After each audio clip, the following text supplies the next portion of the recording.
Ladies and gentlemen, welcome to the Bullpen.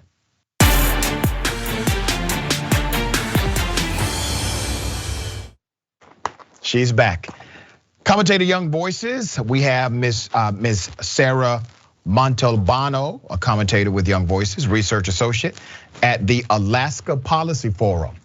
All right, so we're going to talk about the Ice Queen who has been thawed out to run during a time as this, Sarah Palin. Yes, Sarah Palin has re-entered the world of politics.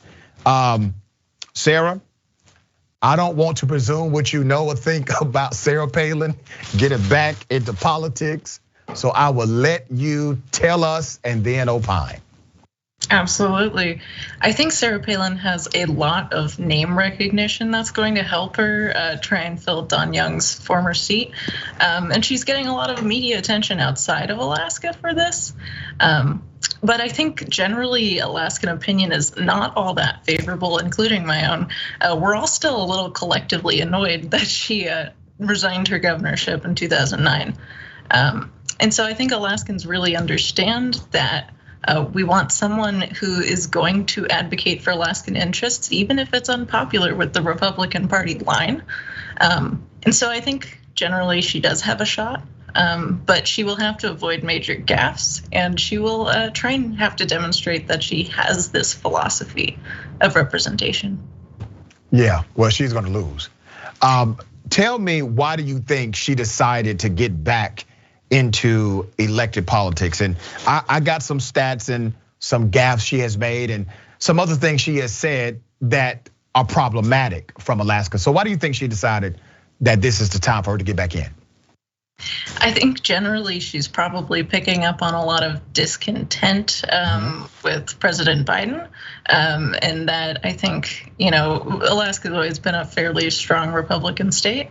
And so I think she just is trying her hand again here. Again, I'm not really sure why she's taken a decade off and decided to try and come back and do this big seat when there's a lot of other qualified candidates who have been doing local government things in the meantime. You got a lot of candidates running in this particular race with her. How many candidates total? There's about 50 candidates. That's amazing, 50 candidates. Yeah, it's really rough. I think about 17 are Republicans and about 6 Democrats, and a whole slew of independents and third parties. Okay, so let me ask you about this, because politically, let's say she wins. Let's say she makes it to the next round, right? Let's say she's in. Remember when she said, and I quote, "As Putin rears his head and comes into the airspace of the United States of America, where do they go? It's Alaska. It's just right over the border."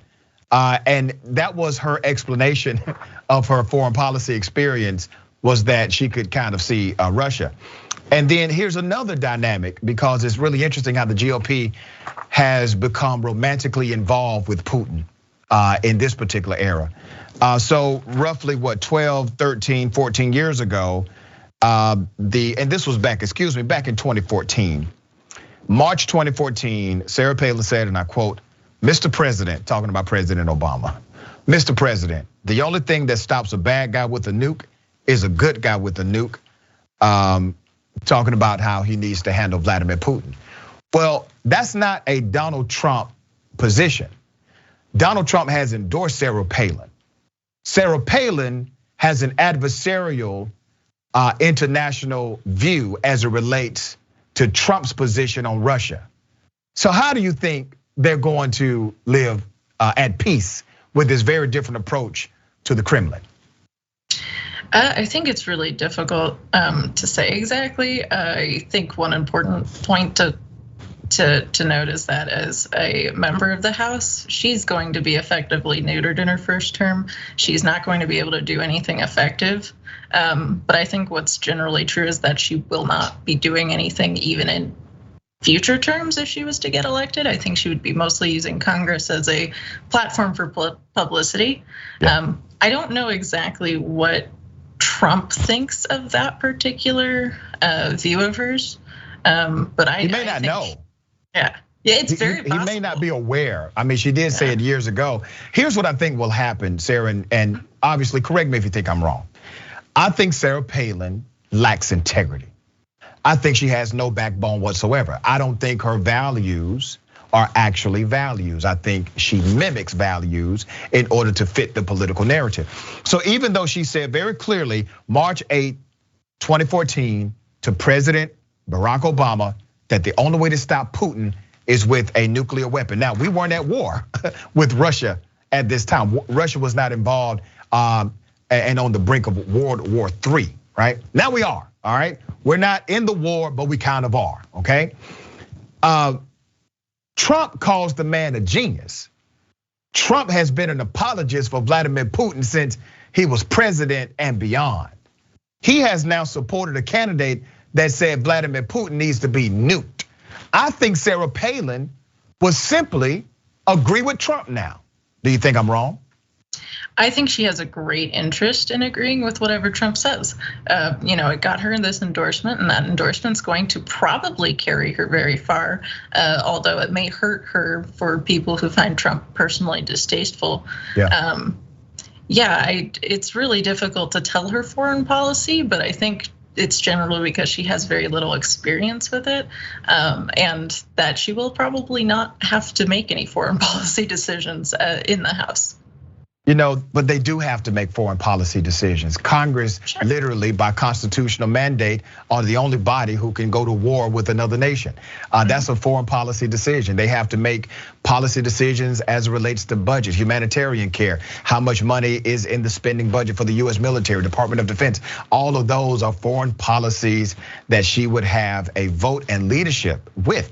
Now, remember when she ran for vice president, her biggest weakness, according to the narrative then, was she lacked foreign experience. And she did not do her research and made a bunch of gaffes during the campaign.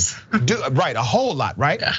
But do you think she studied in the 10 to 14 years we haven't heard much from her? Do you think she has studied now and she knows a bit more? Or do you think she's just saying, hey, you know what?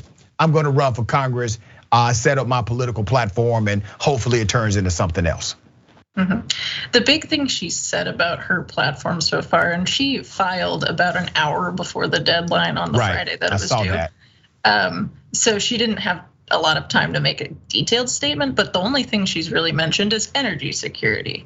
And I'd like to know exactly what that means, because obviously Alaska has a lot of natural resources, but whether her concern with energy security is newfangled because of this foreign policy issue we're in the war that we're considering.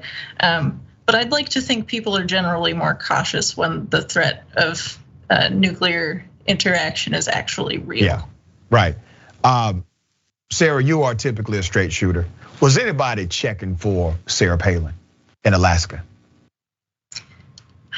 I think generally Alaskans are upset that she did not finish her term as governor. That's, I think, the big discontent that everyone has with Sarah Palin. Obviously, name recognition is going to get her a long way, but there are a lot of people who have spent these 10 years doing local government, being in the state Senate, being in the state House, who are definitely more qualified. Anchorage Assembly, there's a candidate from there. So I really think it's going to be a tough fight, and Palin is not going to be able to just cruise to victory here. Let me ask you this.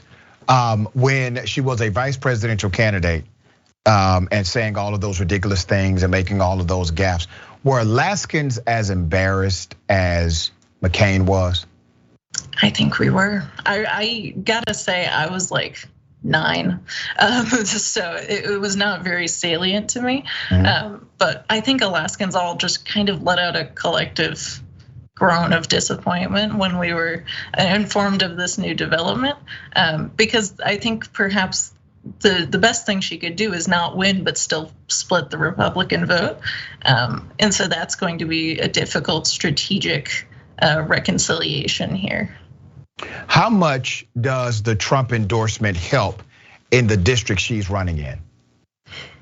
I am not exactly sure. I think it will probably on net help her, but I think it's going to lose a lot of people who find Trump personally very distasteful, and who have, maybe voted for Biden in this last election because they were tired of the Trump shenanigans. They were tired of, grandstanding without any actual policy being proposed. And I think that was one of the ways Don Young excelled. For 49 years, we had a representative that would always put Alaskans' interest first, regardless if it was popular with Republicans. And I think the reason why, that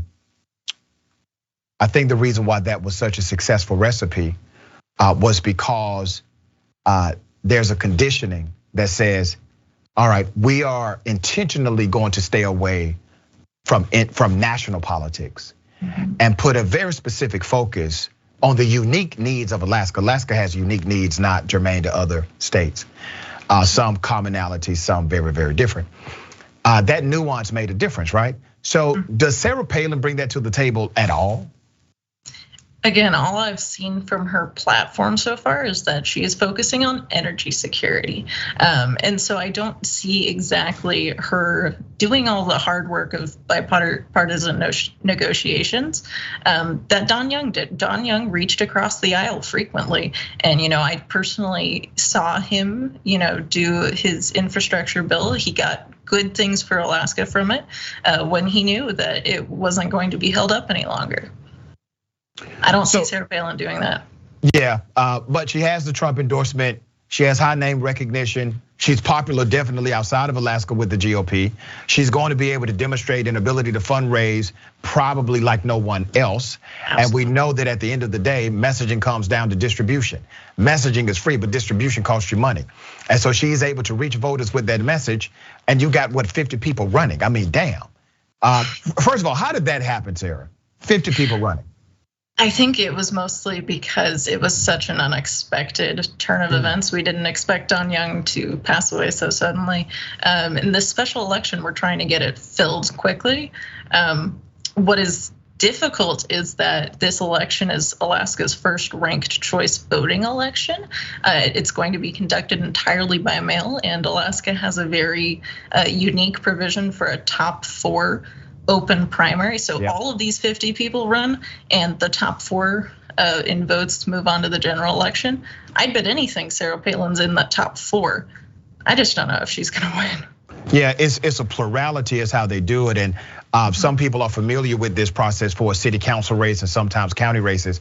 It is rare for the United States Congress, but it is allowable. States are allowed to set these parameters in the election. So out of that top 4, right? You think Sarah will make the top 4? Do you think she's at the top of the top 4 or barely in? I think she's probably safely in the top 4. I wouldn't say she's the 4th. I probably also wouldn't say she's first. I think there's going to be at least one Democrat. Potentially the other seats will be filled by Republicans of repute in local government.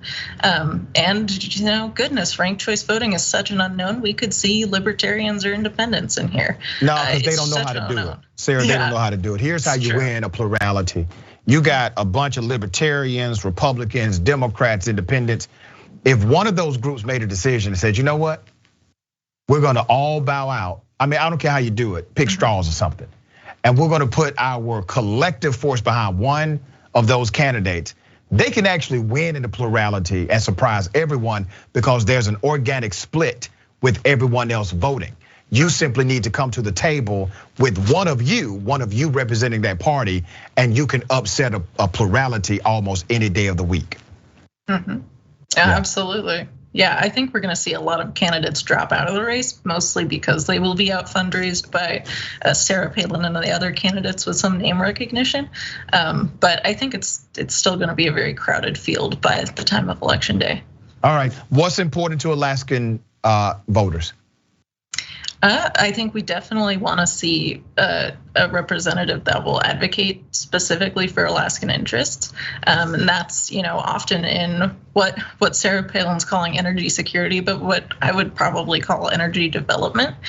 We know how to responsibly develop our resources, quite generally, and we want to see environmental preservation. We want to see, a good balance of those things. So yeah, those are two issues I think Palin's going to have to be a little more clear about. I think Sarah Palin got into this race because of Marjorie Taylor Greene. You think so? Yeah, I think she says, you know what? That should be me. It's quite possible. Yeah, I think we're all a little embarrassed about it, but we'll see how she does. All right, so we'll bring an update to see what happens in the plurality, what 4 top candidates make it, to see what Sarah Palin faces, where she is going to place. I appreciate you being on the show. Thank you so much. Always a pleasure.